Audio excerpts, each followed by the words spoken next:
This popular tune of unknown authorship, one kids have sung for decades during the Halloween season, is indicative of the modern holiday overall. There are lots of variants, the origins are murky, and it involves kids demanding candy from strangers for fear of mischievous retribution. Although clearly modern Canadians are a bit nicer about things.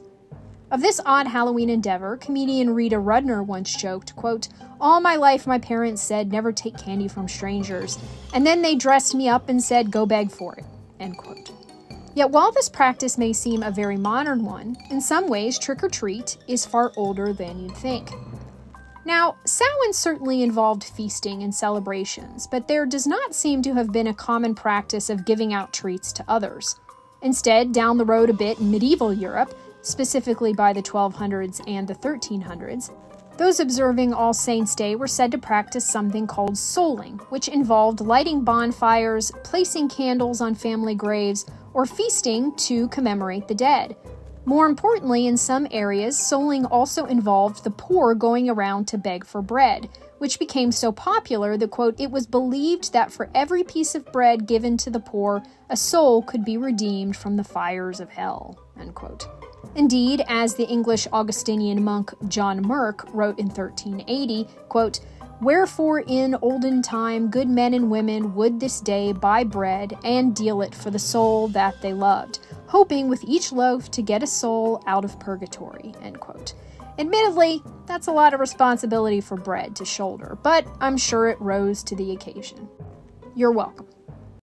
One might think that this practice was all but forgotten during the Reformation, but of course it was continued not only in Catholic regions of Britain and Ireland, but also covertly to some degree in Protestant Britain.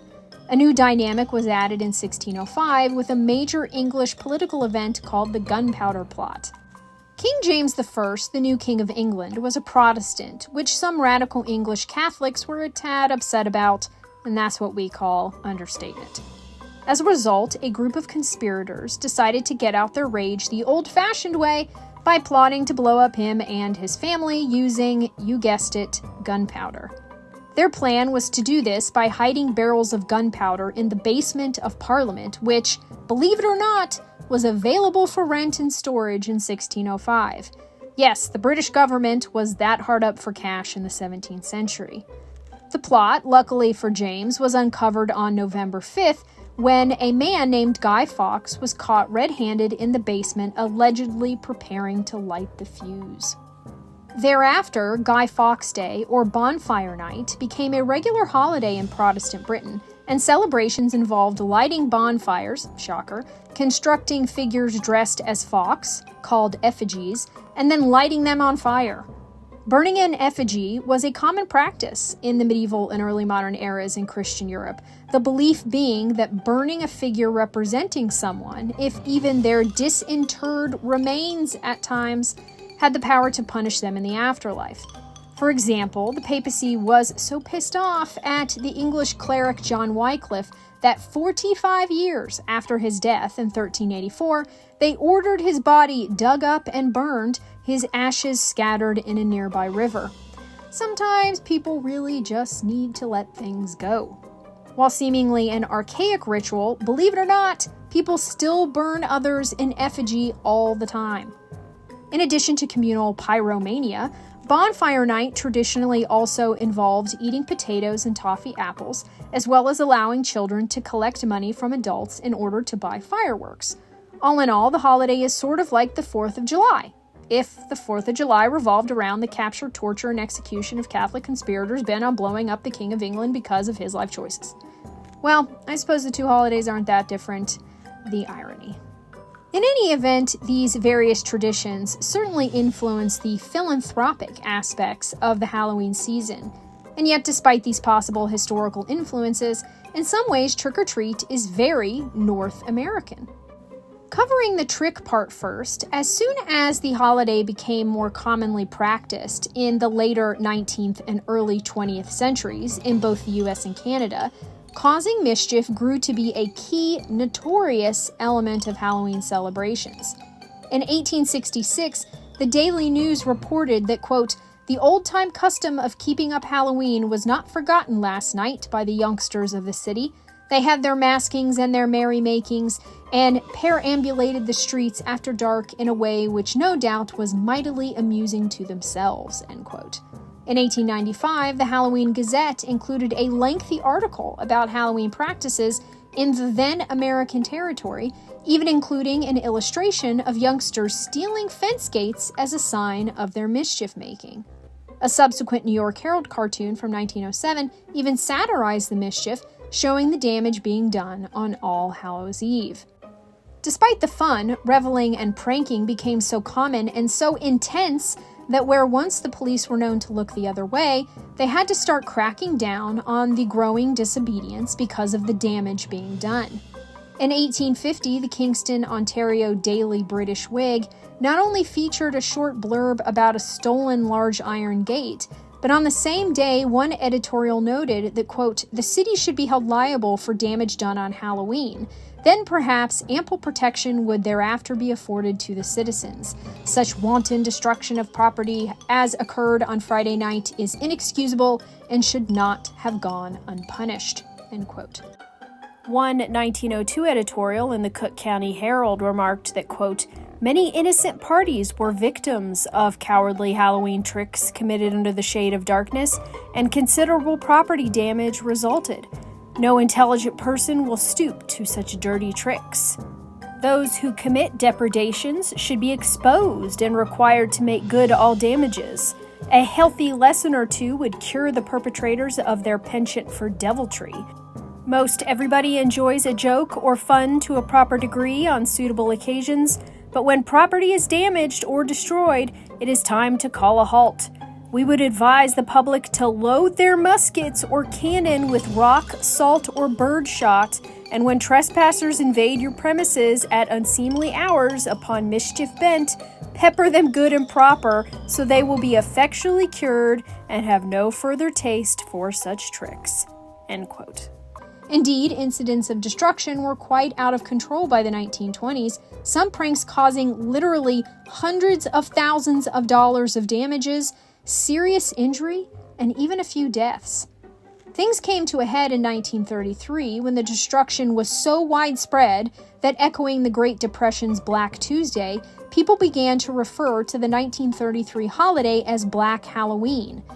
In numerous major U.S. cities, fires were set, property was destroyed, including buildings, vehicles, and railways, and the police had to arrest thousands of teens for criminal behavior.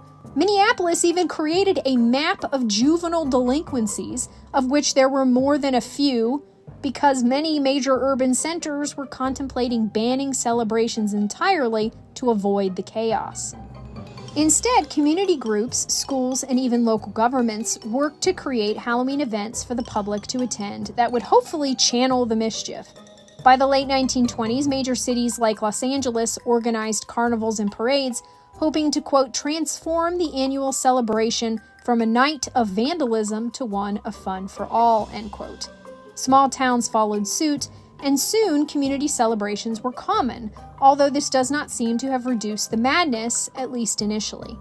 In 1945, for example, teens reportedly roamed the streets, burning, quote, almost everything they could set afire, end quote.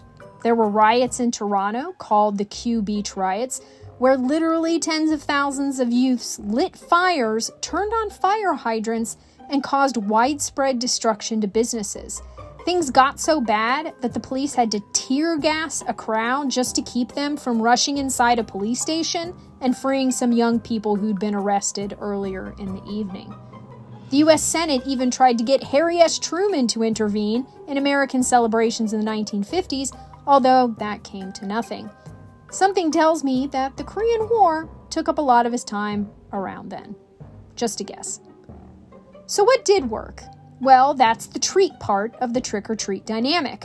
Around 1940, the formal practice of trick-or-treating was begun across the U.S. and Canada with the plan that if community events didn't act as a deterrent to mischief, giving young people treats just might. This further commercialized an already commercial holiday as companies rushed to increase their sales of candies and other treats that could be handed out on October 31st. This, quote-unquote, taming of Halloween also had an infantilizing element to it, as one historian put it, because the increase in consumerism was accompanied by cartoons like those produced by Disney, in which popular characters celebrated the holiday with innocence, joy, and no widespread destruction. Overall, the effect was such that by 1959, one Los Angeles police officer wondered where all the juvenile delinquents had gone. Costumes also became part of the trick-or-treating process, but far more so their commercialization. Wearing costumes on Halloween was nothing new, to be clear. In 1815, for example, a newspaper advertised selling clown masks for revelers to wear, while also recommending that after some reportedly, quote, disgraceful proceedings on Halloween, ruffian students should be beaten with a birch. In 1909, a poem advertising a local Halloween party in Texas encouraged people to dress up as ghosts. The poem read, quote, "And as at midnight, all robed in white, the witches begin to walk. Please bring a sheet so white and so neat that you may with them walk," end quote. And in 1921, the Virginia Richmond Times-Dispatch even carried an ad stating that anyone who bought a loaf of bread from Noel Bros, master bakers, would also receive a free Halloween mask. Old Augustinian monk John Merck would have been proud. By the 1950s, companies began producing costumes in greater numbers for people to purchase.